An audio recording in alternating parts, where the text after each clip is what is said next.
In Dubedat's studio, viewed from the large window, the outer door is in the wall on the left at the near end. The door leading to the inner rooms is in the opposite wall at the far end.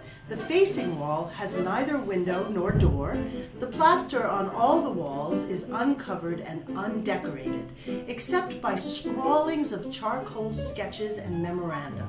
There is a studio throne, a chair on a dais, a little to the left, opposite the inner door, and an easel to the right, opposite the outer door, with a dilapidated chair at it. Near the easel and against the wall is a bare wooden table with bottles and jars of oil and medium, paint-smudged rags, tubes of color, brushes, charcoal, a small figure, a kettle and spirit lamp, and other odds and ends. By the table is a sofa, littered with drawing blocks, sketchbooks, loose sheets of paper, newspapers, books, and more smudged rags. Next to the outer door is an umbrella and a hat stand, occupied partly by Louis's hats and cloak and muffler, and partly by odds and ends of costumes. There is an old piano stool on the near side of this door. In the corner near the inner door is a little tea table. A mannequin in a cardinal's robe and hat, with an hourglass in one hand and a scythe slung on its back, smiles with inane malice at Louis, who, in a milkman's smock much smudged with colors, is painting a piece of brocade which he has draped about his wife. She is sitting on the throne, not interested in the painting, and appealing to him very anxiously about another matter. Promise? I promise. When you want money, you will always come to me. But it's so sordid, dearest. I hate money. I can't keep always bothering you for money, money, money. That's what drives me sometimes to ask other people, though I hate doing it. It is far better to ask me, dear. It gives people a wrong idea of you. But I want to spare your little fortune and raise money on my own work. Don't be unhappy, love. I can easily earn enough to pay it all back. I shall have a one-man show next season, and then there will be no more money troubles. There.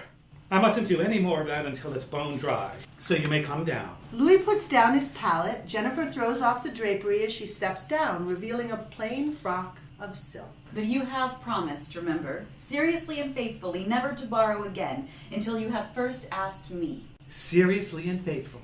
Louis embraces Jennifer. Ah, my love, how right you are. How much it means to me to have you by me, to guard me against living too much in the sky. On my solemn oath, from this moment forth, I will never borrow another penny. Ah, that's right. Does his wicked, whirring wife torment him and drag him down from the clouds? Jennifer kisses him. And now, dear, won't you finish those drawings for McLean? Oh, they don't matter. I've got nearly all the money from him in advance. But dearest, that is just the reason why you should finish them. He asked me the other day whether you really intended to finish them. Confound his impudence! What the devil does he take me for? Now that just destroys all my interest in this beastly job. I've got a good mind to throw up the commission and pay him back his money. We can't afford that, dear. You had better finish the drawings and have done with them.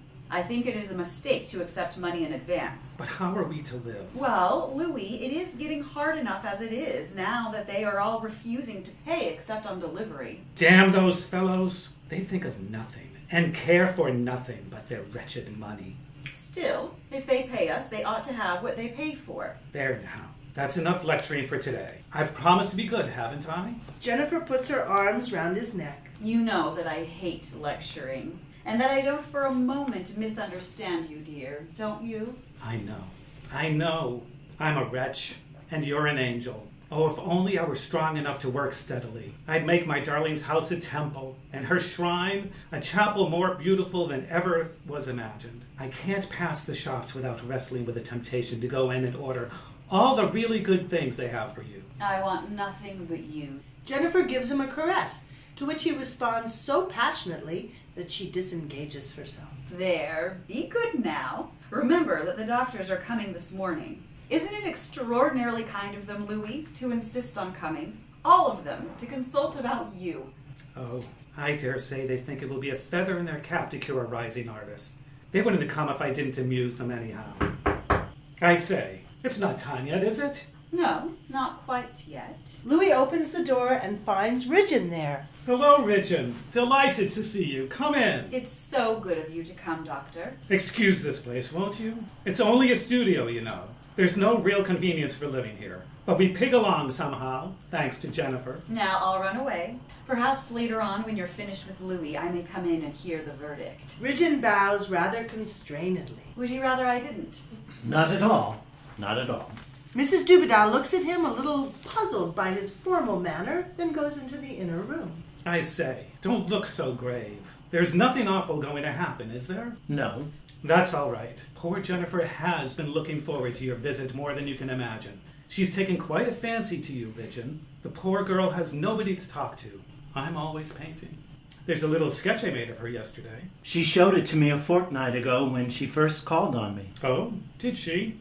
Good Lord, how time does fly. I could have sworn I'd only just finished it. It's hard for her here. See me piling up drawings and nothing coming in for them. Of course, I shall sell them next year fast enough, after my one-man show. But while the grass grows, the steed starves.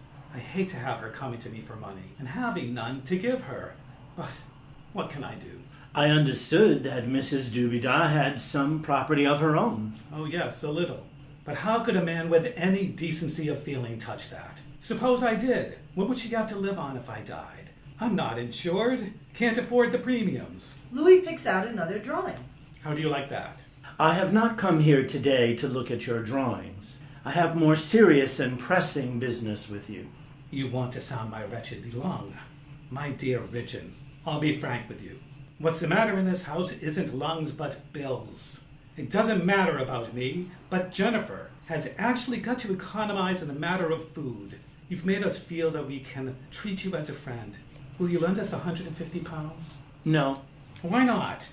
I am not a rich man, and I want every penny I can spare and more for my researches. You mean you want the money back again? I presume people sometimes have that in view when they lend money. Well, I can manage that for you. I'll give you a check. Or see here. There's no reason why you shouldn't have your bit too. I'll give you a check for $200. Why not cash the check at once without troubling me? Bless you. They wouldn't cash it. I'm overdrawn as it is. No, the way to work it out is this. I'll post-date the check next October. In October, Jennifer's dividends come in. Well, you present the check. It will be returned marked, refer to drawer, or some rubbish of that sort. Then, you can take it to Jennifer and hint that if the check isn't taken up at once, I shall be put in prison. She'll pay you like a shot. You'll clear £50 and you'll do me a real service. For I do want the money very badly, old chap, I assure you. You see no objection to the transaction, and you anticipate none from me. Well, what objection can there be? It's quite safe. I can convince you about the dividends. I mean on the score of its being, shall I say dishonorable?